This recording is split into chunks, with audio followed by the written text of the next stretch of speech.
বিধানসভা ভোটের আগে 50 বার বলেছি যে ভোটের রেজাল্ট বেরোনোর পরে তৃণমূল দলটা থাকবে, কারণ এর কোনো নির্দিষ্ট আইডিওলজি নেই। উপর থেকে নিচ সবার একটাই লক্ষ্য, টাকা কি করে মারা। জন্য টিএমসি দলটার নামই হয়ে গেল টাকা মারো কোম্পানি। এই যে ওনাদের সেকেন্ড ইন কমান্ড যুবরাজ, তাকে 7বার 8বার জেরার জন্য ডাকা হচ্ছে এবং অ্যারেস্ট হয়ে যাবেন। আজকে নাও কালকে, কালকে নাও পরশু অ্যারেস্ট হবে। ইডির হাতে হবেন, সিবিআইয়ের হাতে হবেন, সিআইডির হাতে হবেন, কলকাতা পুলিশের হাতে হবেন, না রাজ্য পুলিশের হাতে হবেন, আমার জানা নেই, কিন্তু অ্যারেস্ট হবে। স্যার, আপনারা দেখছেন দ্য রাষ্ট্র, আমি অনুরাগ। আজ আমাদের সাথে রয়েছে বিজেপির মুখপাত্র শান্তনু। নমস্কার। তৃণমূল কংগ্রেসের একাংশের এই বিদ্রোহ দল ত্যাগের ঘটনাকে আপনি কিভাবে দেখছেন? দেখুন, আমরা নির্বাচনের আগেই বলেছি যে 4 তারিখ রেজাল্ট বেরোনোর পরে তৃণমূল দলটা থাকবে। এটা খুব স্বাভাবিক ব্যাপার, কারণ এমন একটা দল যে দলের নির্দিষ্ট কোনো আইডিওলজি নেই। এদের সঙ্গে বামেদের বা কমিউনিস্টদের আইডিওলজিক্যাল মতভেদ খুব দীর্ঘ সময়ে আমাদের সঙ্গে তাদের বৈরোধ, আদর্শগত বৈরোধ। বিধানসভায় কমিউনিস্টদের আসন সংখ্যাও ছিল না, এবার একটা কোন রকমের পেয়েছে। কিন্তু আমরা এই কথা কখনো বলিনি যে কমিউনিস্ট পার্টি বা সিপিআই বা বাম দলগুলো রাজ্য থেকে উঠে যাবে। কখনো আমাদের কোন নেতার মুখ থেকে, আমার মুখ থেকে পুরোনো যত রেকর্ড আছে এই কথা শুনতে পাই। আমরা কখনো বলিনি যে কংগ্রেস দলটা উঠে যাবে। কংগ্রেস নির্বাচনে পরাজিত হয়েছে, তাদের এমপি কমে গেছে, এমএলএ নেই। পশ্চিমবঙ্গ বিধানসভা এবার 2টো পেয়েছে, গতবার ছিল না। কিন্তু দলটা উঠে যাবে কখনো বলিনি। কিন্তু বিধানসভা ভোটের আগে 50 বার বলেছি যে ভোটের রেজাল্ট বেরোনোর পরে তৃণমূল দলটা থাকবে, কারণ এর কোনো নির্দিষ্ট আইডিওলজি নেই। উপর থেকে নিচ সবার একটাই লক্ষ্য, টাকা কি করে মারা। জন্য টিএমসি দলটার নামই হয়ে গেল টাকা মারো কোম্পানি। এরা আদর্শ মানে বুঝে মমতা বন্দ্যোপাধ্যায়ের কবিতা এপাং ওপাং ঝপাং। এরা আদর্শ মানে বুঝে মমতা বন্দ্যোপাধ্যায়ের বিভিন্ন ছবি, যা সারদা কর্তা কিনেছে। তাই সে দল থাকতে পারে না। তাই একটা কারণ হচ্ছে যে দলের কোনো আদর্শ নেই। দ্বিতীয় কারণ হচ্ছে শুধু ক্ষমতার সিমেন্টিং ফ্যাক্টরে দলটা ছিল টাকা মারো কোম্পানি, টাকা মারার জন্য, যেটা এখন আর সম্ভব নয়। আর তৃতীয় যে কারণ হচ্ছে, সেই কারণ হচ্ছে দলটার কোনো ভবিষ্যৎ। তার জন্য যে যেখানে আছে ওপর থেকে নিচ সবাই পালিয়ে যাচ্ছে। আপনি একটা জিনিস লক্ষ্য করুন, এই যে ওনাদের সেকেন্ড ইন কমান্ড যুবরাজ, তাকে 7বার 8বার জেরার জন্য ডাকা হচ্ছে এবং অ্যারেস্ট হয়ে যাবেন। আজকে নাও কালকে, কালকে নাও পরশু অ্যারেস্ট হবেন। ইডির হাতে হবেন, সিবিআইয়ের হাতে হবেন, সিআইডির হাতে হবেন, কলকাতা পুলিশের হাতে হবেন, না রাজ্য পুলিশের হাতে হবেন, আমার জানা নেই, কিন্তু অ্যারেস্ট হবেন। একটা লক্ষ্য তো আন্দোলন করছে।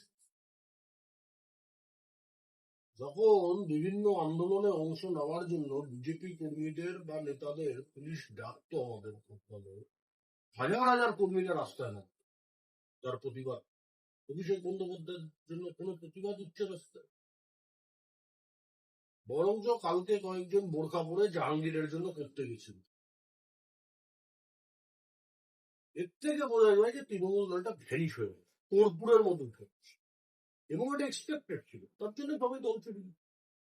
এই 20 জন সাংসদ যারা তৃণমূল থেকে ছেড়ে এলসিপিতে যোগ এবং এনডিএতে এবং জল্পনা শোনা যাচ্ছে এদের মধ্যে থেকে 2জন কেন্দ্রীয় মন্ত্রী হবে। এই বিষয়ে আপনি কি বলবেন? আমার জানা নেই মন্ত্রী হবেন কিনা। দেখুন, মন্ত্রী করার অধিকার প্রধানমন্ত্রী, কেন্দ্র সরকার। তিনি দেশের প্রয়োজনে যদি মনে হয় মন্ত্রী করলে দেশের লাভ আছে, সরকার আরো শক্তিশালী হবে, তিনি করবেন। কিন্তু এমন কোনো তথ্য বা খবর আমাদের কারোর কাছে নেই। তারা সমর্থন করতে চেয়েছেন, 20 জন সাংসদ, তারা করতেই পারেন, তারা করবেন, তাতে সরকার শক্তিশালী হবে। আমাদের সমর্থন দিলে আমরা কি সমর্থন দেবো না? স্বাভাবিক আছে, আমরা তো সন্ন্যাসী মানুষ নই। সমর্থন তারা যদি করতেই চান, তারা তো মেম্বার অফ পার্লামেন্ট আছে এবং এখনো 2 বছর থাকবে, আড়াই বছর থাকবে। যখন মেম্বার অফ পার্লামেন্ট হিসেবে তারা রয়েছেন, তারা যদি বিজেপি সরকারকে বা এনডিএ সরকারকে সাপোর্ট দিতে চান, দেবেন। একটা সময় মমতা বন্দ্যোপাধ্যায় এনডিএতে ছিল, 1998 থেকে 2004 মাঝের একটা বছর বাদ দিলে 2001 সালটা বাদ দিলে উনি এই 6 বছরের মধ্যে 1 বছর বাদ দিলে 5 বছর এনডিএর পার্টনার ছিলেন, রেলমন্ত্রী ছিলেন, কয়লা মন্ত্রী ছিলেন, দপ্তরবিহীন মন্ত্রী ছিলেন, বাজপেয়ীজির সরকার এবং ক্যাবিনেট মিনিস্টার ছিলেন। ওনার দপ্তর থেকে আরো মন্ত্রী ছিলেন, ওনার দল থেকে আরো 2জন মন্ত্রী ছিলেন সেই যুগে, ডক্টর কৃষ্ণা বসু এবং শ্রী অজিত পাজা। এই এই সমর্থন দেন, ভালো কথা, কিন্তু প্রধানমন্ত্রী মনে করেন মন্ত্রী করবেন, ঠিক আছে। তাহলে কি আপনি মনে করেন বিজেপি রাজ্য আমাদের সংকটে হচ্ছে বলেছিল ভালো থেকে, তাহলে কি এরাই ভালো ছিল? এরা তো দলে ঢুকছে না তো। ভালো খারাপের প্রশ্ন আসছে না। আলাদা কোনো দল করে যদি আমাদের সাপোর্ট দেয়, দিতেই পারে, আমি বলছি তো, দিতে তো কোনো সাপোর্ট দিলে আমরা দেব না কেন? দলে নেওয়ার প্রশ্ন নেই, দলে নেওয়ার অধিকার আমাদের। ওনাদের সাপোর্ট দেওয়ার অধিকার তো আমাদের না, সেটা ওনাদের সিদ্ধান্ত। দলে নেওয়ার অধিকার ভারতীয় জনতা পার্টির কেন্দ্রীয় নেতৃত্ব, রাজ্য সভাপতি। দরজায় তালা লাগিয়ে দিয়েছেন, তারা এখন ঢুকতে পারছেন না।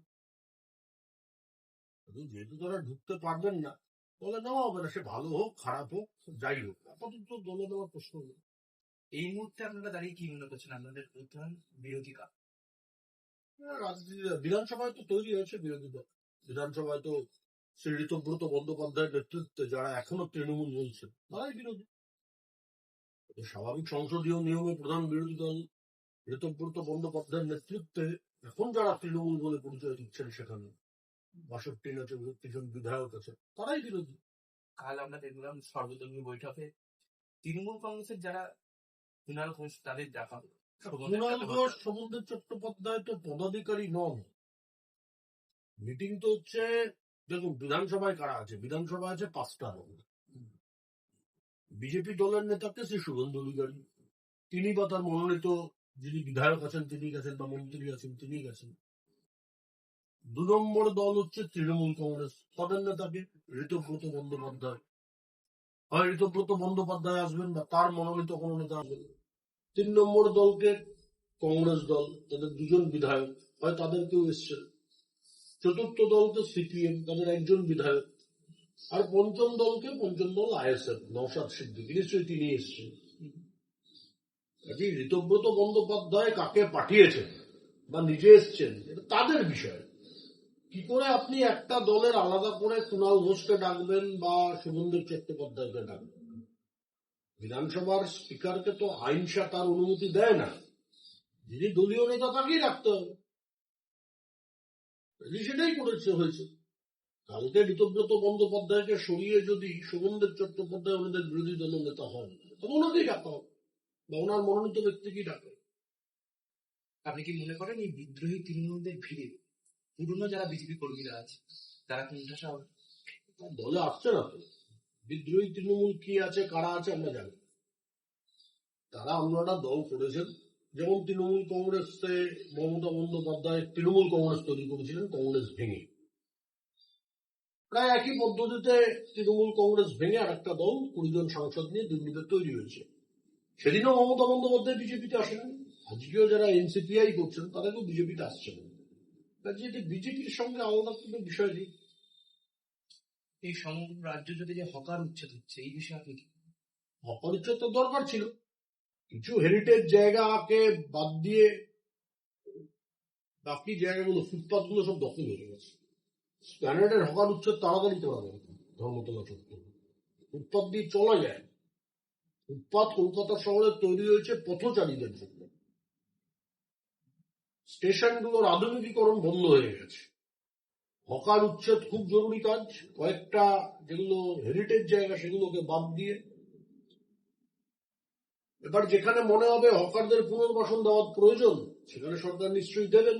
আমরা বললাম চাই সরকার পুনর্বাসন দিক যেখানে প্রয়োজন। হকার কর্নার মার্কেট গুলো আছে, আমি আমার সল্টলেকের উদাহরণ দিচ্ছি। মার্কেটের বাইরে বেশ কয়েকজন হকার বসে, তাদের উচ্ছেদ করা হয়েছে। তাদের মধ্যে একাধিক ব্যক্তিজনকে আমি নিজে উদ্যোগ নিয়ে মার্কেটের ভেতরে বসার ব্যবস্থা করি। এখানে যেখানে যেখানে সম্ভব হবে এবং যেখানে যেখানে প্রয়োজন হবে নিশ্চয়ই সরকার এই কিছু পুনর্বাসনের ব্যবস্থা করবে। কিন্তু ফুটপাথ গুলো দখল মুক্ত করা আজকের দিনে খুব দরকার, কারণ নেতারা থেকে পয়সা নিতে। সিপিএম, তৃণমূল কংগ্রেস 3 দলের নেতারাই এদেরকে বসিয়ে এদের থেকে পয়সা নিত, পুলিশের একটা অংশ পয়সা নিত। স্টেশনে আরপিএফ একটা অংশ পয়সা নিত। এই যে বাহাতের রোজগার, এটাও বন্ধ হওয়া দরকার। তোলাবাজি হতে করতে, এটা বন্ধ হওয়া ভীষণ দরকার। কিন্তু অবশ্যই হকার উচ্ছেদ করা প্রয়োজন। এই সব তৃণমূলের যারা প্রাক্তন কাউন্সিলর, এমএলএ, সবার পার্টি অফিস থেকে ত্রিপল বিভিন্ন জিনিস পাওয়া যাচ্ছে, কি বলবো? চোর ছাচোড়ার দল, চোর ছাচোড়ার দল আমরা তো প্রথম থেকেই বলেছি, যা পেরেছে চুরি করে নিয়েছে। করোনার ভ্যাকসিনও চুরি করেছিল, মনে আছে? ত্রিপল থেকে শুরু করে সাদা থান, লুঙ্গি সবই চুরি করেছে।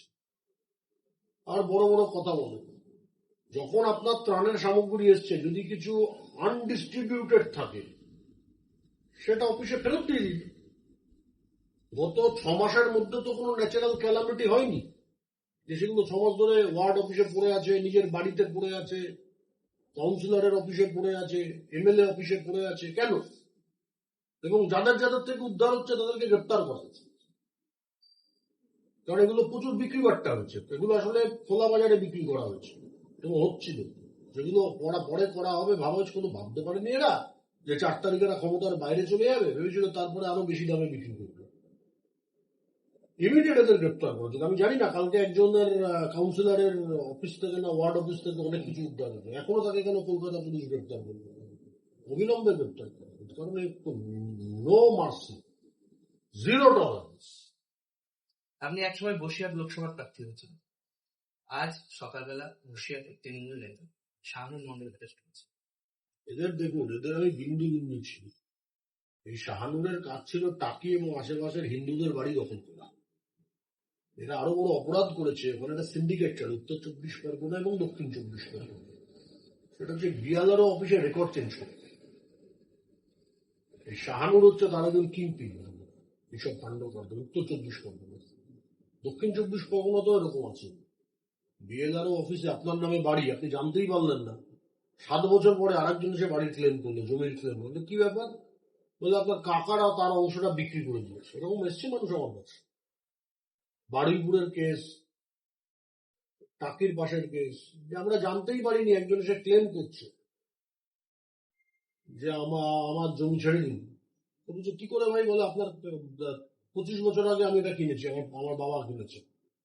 এবার সে তো হন্তদন্ত ওই বিয়ালের অফিসে গেছে, গিয়ে দেখে হ্যাঁ রেকর্ড ঠিক, ওই লোকটা যা বলছে তাই ঠিক। এটা তো অসম্ভব। তার মানে বিয়ালের অফিসে রেকর্ড চেঞ্জ হয়ে গেছে।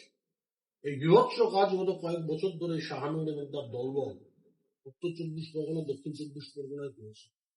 এটার প্রচুর তদন্ত হওয়া উচিত। গতবারই এরকম করেছে। আপনাকে কি ভোটের ময়দানে আবার দেখা যেতে পারে? পার্টি বলে তখন হবে না। পার্টি যদি বলে তখন হবে। আমাদের পার্টিদের নিজের ইচ্ছা তো কিছু হয় না। ঠিক আছে।